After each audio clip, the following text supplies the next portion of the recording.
Ikigai, Japanese secret to a long and happy life. Growing up in this country is not a concept that is being brought to us. What does it mean to live a good life? For us, living a good life is having money. But what does it mean to actually live life? This reminds me of a quote. The philosopher Friedrich Nietzsche, he says, if a man has a why to live, he can survive anyhow. In that if a man has a purpose for his existence, it wouldn't matter the pain he would go through life. It wouldn't matter if he had all the means of survival, he would still survive. Either he's poor, he's rich, he's in pain or not, he is going to do well regardless. But we are not taught to find our purpose in life. In school, we're not taught. Parents don't. What they say is, what do you want to be when you grow up? You want to be a doctor, you want to be a lawyer, you want to be an engineer. Guy, and living a good life is not about what you do for a living. It's not about your work. It's deeper than that. It is the reason for your existence. Being able to find the purpose for your life is actually what allows you to live life. There are lots of people that have, in terms of their personal needs, everything they have it. But they are a mess, have this feeling that something is missing. Either you are rich or you are not. Everybody has this feeling. What am I doing here? Why am I on it? If you don't answer those questions, it will be very difficult for you to go through life challenges. Life is characterized by pain. And Buddha said that life is suffering itself. To truly live is to decide what it is that you want to suffer for. Voluntarily accepting suffering. We feel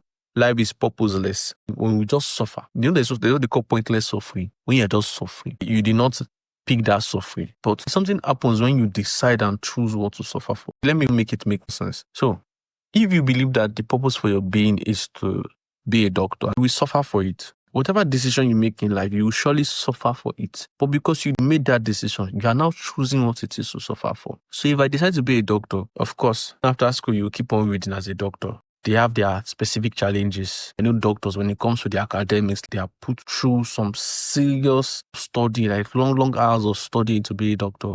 And they're in school and they practice for years. Those sleepless nights, those self is suffering.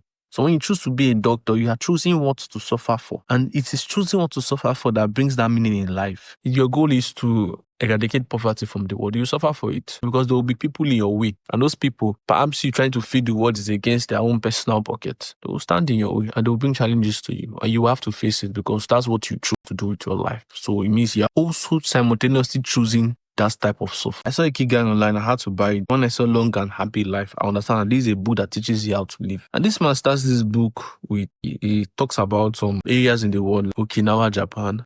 It is found that people live over 100 years. The formula for living very long life came down to this. The combination of taking care of your body, mind, and your spirit. They're looking for this balance of these three parts. Having a purpose for their life, reducing stress, and exercises. These people eat a balanced diet. They don't eat processed food. So their body is healthy. But two, their mind is healthy.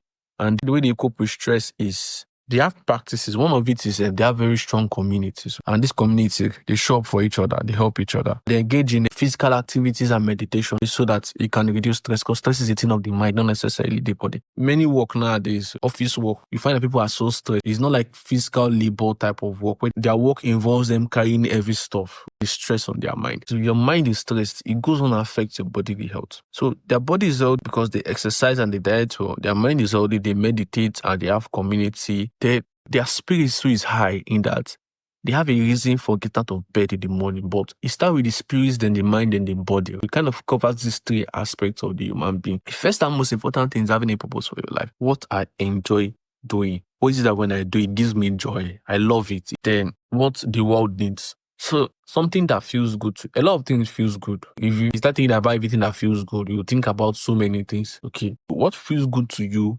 At the same time, it is something that the world needs. So when you say what the world needs, okay, it doesn't necessarily mean to be humanity at large. It can be a small community, it can be a group of people that it helps. It's something that is enjoyable to you and beneficial simultaneously to someone else, to a group of people. If you are doing work you truly enjoy, you can't really be stressed. Some people can do one particular thing for hours and you do it for a couple of hours and you are tired already. And you're like, how is it that this person can keep going on? They are deriving selfish enjoyment from that thing they are doing. So from your perspective, it looks hard and difficult. From their perspective, it's not, because it is sweet to them. But it has to be something that impacts the world positively. Okay. At the same time, it has to be something that people are willing to pay for. It has to be something that people are willing to give money for. And at the same time, it has to be something that you are good at. So people call this thing passion what you love to do. Impact, what the world needs. What you can be paid for, that is a skill, and what you are good at, talent. So you see the Venn diagram. Now you can see Ikigai, then you should be able to see what you love, what you are good at, what you can get paid for, and what the world needs. So you can see that at the intersection of these 4 things is your Ikigai. So your Ikigai isn't 4 things. Ikigai is that one thing that satisfies all 4 parts. If you are familiar with the Venn diagram. So if there's something that you love to do, but it's not something you can get paid for, and it's something that you are good at, it is not your Ikigai. It is not the reason for your being. This Japanese, we don't have a word for retire in the way we think of retirement, like leaving the workforce. They follow a part of their Ikigai. They keep on doing what they love to do as far as their health can give them the capacity. So if they are 80 and 90 and 100 and they still have the energy to do their Ikigai, they'll keep on doing it. So I saw something on the internet. They said something about life-work balance, and someone said the only way to actually live a balanced life is if work begins to feel like play. If work can play, there's no line between it. Because many of us at work, we feel like we're at work. That is not really your Ikigai. It's okay to be tired, but there's a stress that comes from where you are exerting yourself. The same thing I was trying to explain when I said some people can do something for 10 hours and you do it for 2 hours and you be tired. Why is it that this person can keep going on effortlessly? So that's what I'm trying to point at. You will be stressed out if it's not really your Ikigai. Our Ikigai is hidden deep inside each of us. Finding it requires patience. You don't just find your Ikigai. It takes time to find your Ikigai. Sometimes you have to experiment with so many parts in order for you to find that thing that you truly like. I mean, how would you know you like this particular skill unless you've tried it? You need to try it first and see if it's something you like. It says what you're good at, but I will say what you can get good at, because you're not just born good at something. You have to get good at something by practicing. Okay, so what you are willing to get good at. I'm trying to think of others I didn't really cover in this book. One thing that this book talks about is community. You also say that having that supportive community, and these people now, they live in close-knit communities. If you look at modern life, we have rural areas and we have urban areas. And the rural areas, those are the towns or the villages, and the urban areas are the cities. The life in city is more lonely. Think of the city of New York, where you have all these buildings and all these small boxes that they call homes, and you have a stranger next door. You can rent an apartment for 2-6 months. You move to another one in another street, in another location, somewhere else, right? There's no time to actually create that community, that bond with your neighbors, with people living around you. But if you look at towns and villages where you have people who are inheriting homes from their grandparents, they've been there for a very long time. They know, oh, this is my neighbor now. I know his son. I know his cousin. I went to school with this man. I knew his father. This is his son. I'm not saying that people don't move around or build new houses, but people stay with each other longer. And when you stay longer, it's easier for you to have that community. In the city, there's really nothing like that. You be in a place for a year, you probably see your neighbors like 2 or 4 times because everybody's going to work and nobody's talking to each other or hardly talk to each other, just say hi from far. So that's one thing that kind of surprised me. How do we convert that? Nobody really knows. And what has even made it worse is social media. Like, people have replaced social media interaction for real life interaction. You'll be talking to somebody now, they're all inside their phone. So that has kind of added to it. There's a pandemic of loneliness. The world is connected, but everybody's still feeling kind of lonely in that we don't feel connected in purpose. Back in those days, it was easier to feel connected in purpose because the purpose back then was even survive. Back then, everybody in that community likely had similar professions. Most people are farmers. Maybe you can have some people who are physicians. They're all doing the same. So if there is a drought, everybody has to work together to combat that drought. There's this togetherness in towns and villages. They have closer communities. I want to finish this book.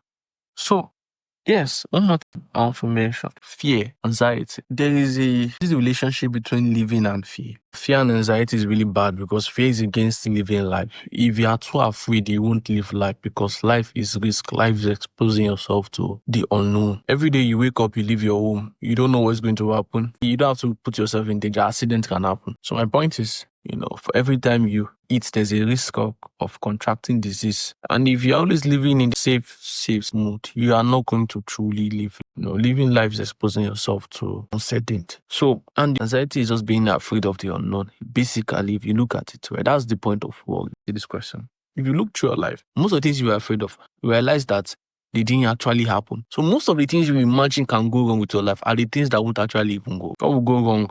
is something that is unexpected. Most bad situations are surprise. So that's the thing with anxiety is fear over the uncertain. Yes. Why is happiness even important? Why is purpose in life very important to us? Let me even tell you something about us. Mankind, every does is an effort to deal with the fact that it's going to die one day. Living itself is trying to make you get the most out of life. Money cannot buy a fulfilled life. Of all the animals on earth, we know we will die. Dog, a bee, they don't know that they will die in the future. They don't have that knowledge. It's not something that they are thinking of. But we humans, in fact, we see our inevitable death. We understand deeply that we will die. And because of this understanding, in order for our life to mean something, we need to live for something. We cannot bear to have no meaning behind our life. We enter existential crisis. We solve that by picking a purpose. When you pick purpose for your life, it makes you live longer. You see, a man kills himself not because he doesn't have much to eat. It's because he feels like the purpose for which he was living is gone. If truly you have no reason to live, you will take your life. Even though you don't know it, you have a reason why you've not killed yourself, because there's something you are looking up to. But this purpose of living a good and happy and long life is not just to allow your life path to be defined by the world around you, or to be defined unconsciously. You want to actively work towards bringing it out so that you can chase it well. Everybody that is alive has a reason for their living. But you need to analyze, am I living something that is very shallow? And I'll tell you this last story just to end this video. There's nothing that can stand in front of a man on a mission. Look at history. How many great people have gone through very difficult situations, and it was this feeling that this is what they were born to do that actually pulled them through. Steve Jobs is a very good example. When Steve Jobs built Apple, you know what he said his mission was? He said he wants to put a computer in the hands of everyone. This was his mission, and that was what he built his company for. It's better to make 100,000 and be happy and be truly joyous and be stress-free and enjoy what you do. It does not mean that you will completely starve. You will be fine. And to earn 1 million and you can't sleep, you are working 20 hours a day, you cannot talk to your family, that's just bullshit. That's you sacrificing life in place of what? But life is what is limited. You won't live for up to 200 years. The only thing you have is, how can I squeeze the juice out of every moment of life? The wealth problem, the problem of my means of survival comes second. But it's a purpose problem. If you can solve it,